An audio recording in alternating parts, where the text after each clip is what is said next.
নমস্কার বন্ধুরা, মীরার বাহারি রান্নায় আপনাদের স্বাগত। ডিমের ধোকা ভালো লাগার মতো একটা অচেনা রেসিপি।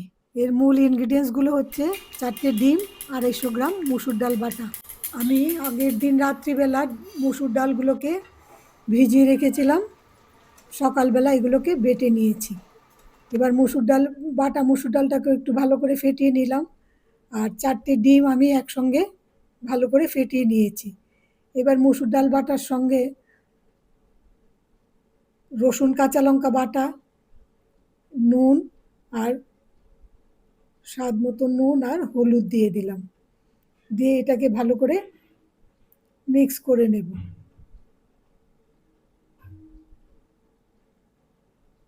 মুসুর ডালের সঙ্গে এই মশলাগুলো ভালো করে মিক্স করে নিচ্ছি।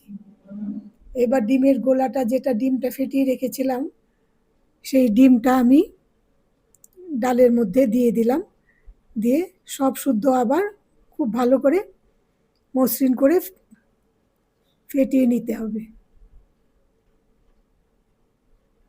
বেশ ভালো করে ফেটাতে হবে।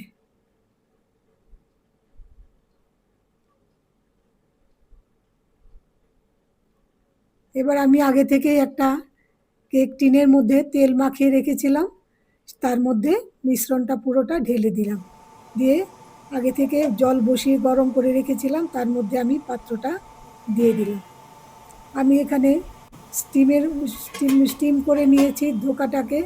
আপনারা ইচ্ছা করলে বেক করেও নিতে পারেন। ঢাকাটা খুলে আমি এবার একটু দেখে নেব যে ডিমটা সেট হয়েছে কিনা। হ্যাঁ, সুন্দরভাবে ক্লিনভাবে বেরিয়ে আসছে, ছুরিটা হয়ে গেছে সেদ্ধ। প্রায় মিনিট 5-6 মতো লেগেছে সেদ্ধ হতে। তারপরে এটাকে আমি ঠান্ডা করে নিয়েছি। ঠান্ডা হতেই আমি চারধারটা ছুরি দিয়ে একটুখানি আলগা করে দিয়ে এবার একটু পিস পিস করে নিচ্ছি।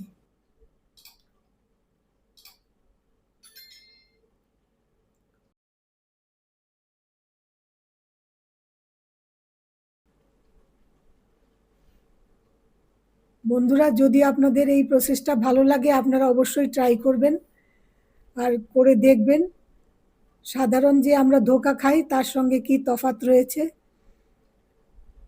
একটু অচেনা রেসিপি, দেখবেন আপনারা ট্রাই করে। ভালো লাগলে লাইক, শেয়ার, সাবস্ক্রাইব করতে ভুলবেন না।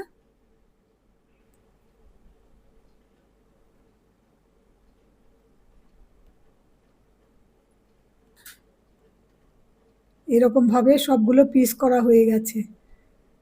ছোট ছোট পিস করেছি আমি, আপনারা আপনাদের পছন্দ মতো করবেন। হ্যাঁ, এইভাবে পিসগুলো বেশ ভালোভাবেই উঠে আসছে, ক্লিনভাবে উঠে আসছে। ধারগুলো একটু তাড়াতাড়ি উঠে আসে, মাঝখানটা একটুখানি আটকে যায় অনেক সময়।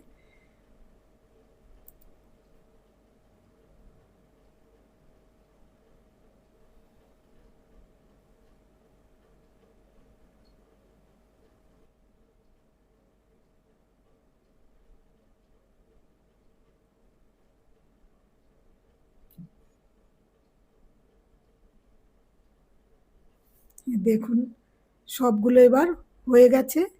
এবার আমি এগুলোকে পিসগুলোকে ভেজে নেব। তার জন্য আমি কড়াইতে তেল গরম করে নিয়েছি। তেল গরম করে নিয়ে এবার ধোকাগুলোকে আমি ভেজে দিচ্ছি। ভেজে নিলে কি হয়, ভাজার একটা সুন্দর গন্ধ আসে, না তো ওই কাঁচা ভাবটা থাকে না। ডাল ভাজার গন্ধ, ডিমের গন্ধ সব মিলিয়ে সুন্দর একটা ভাজা হয়। চারদিক থেকে ঘুরিয়ে ঘুরিয়ে লালচে লালচে করে ভেজে নিয়েছি ধোকাগুলো সব। এই ধোকাগুলো ভাজা হয়ে গেছে। এইভাবে আমি সবগুলো ধোকা ভেজে নেব।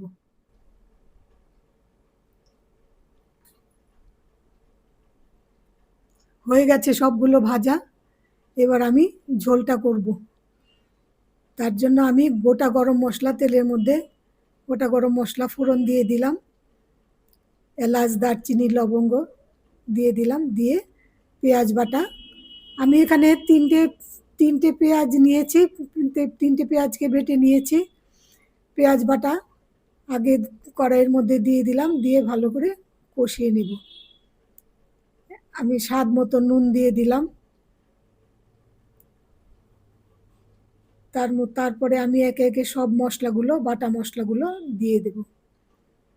এবার দিচ্ছি রসুন কাঁচা লঙ্কা বাটা। রসুন কাঁচা লঙ্কা বাটা আমার টোটাল দুই টেবিল চামচ মতো ছিল।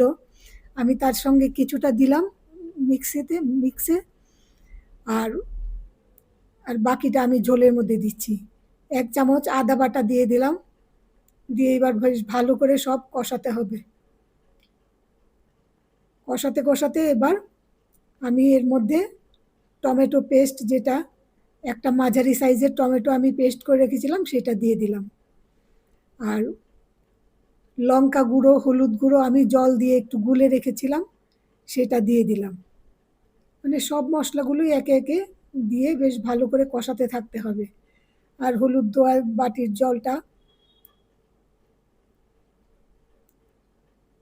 জল আমি দিয়ে দিলাম।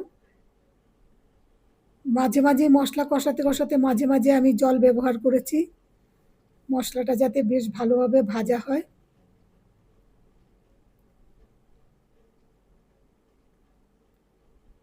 তেল ছাড়া ছাড়া হয়ে গেছে।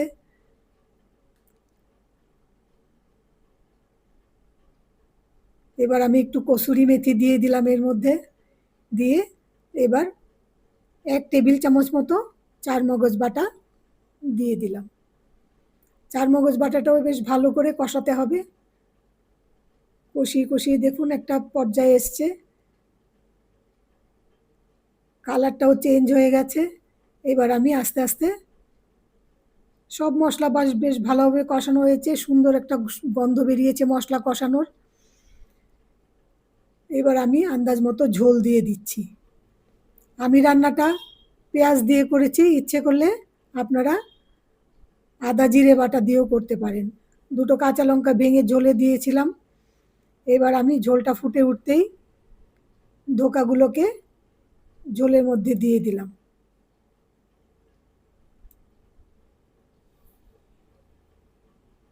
ধোকা ভাজারও একটা সুন্দর গন্ধ বেরিয়েছে। এটা খুব বেশি নরম হয় না, স্পঞ্জের মতো হয়নি, কিন্তু চাপ দিলেই ভেঙে যাচ্ছে। নুন মিষ্টিটা আপনারা চেক করে নেবেন। নুন মিষ্টি আমার একটু কম মনে হয়েছিল, আমি আবার দিয়ে দিলাম। এবার একটুখানি গরম মশলার গুঁড়ো আর ঘি দিয়ে দিয়েছি। রান্নাটা প্রায় শেষ হয়ে এসছে। যদি আপনারা মনে করেন যে এটা ট্রাই করবেন, তো অবশ্যই করতে পারেন। রান্না হয়ে গেছে, আমি এবার ঢাকা দিয়ে দিলাম। এবার সার্ভ করে দেখাচ্ছি। দেখা হবে অন্য রেসিপিতে। ধন্যবাদ।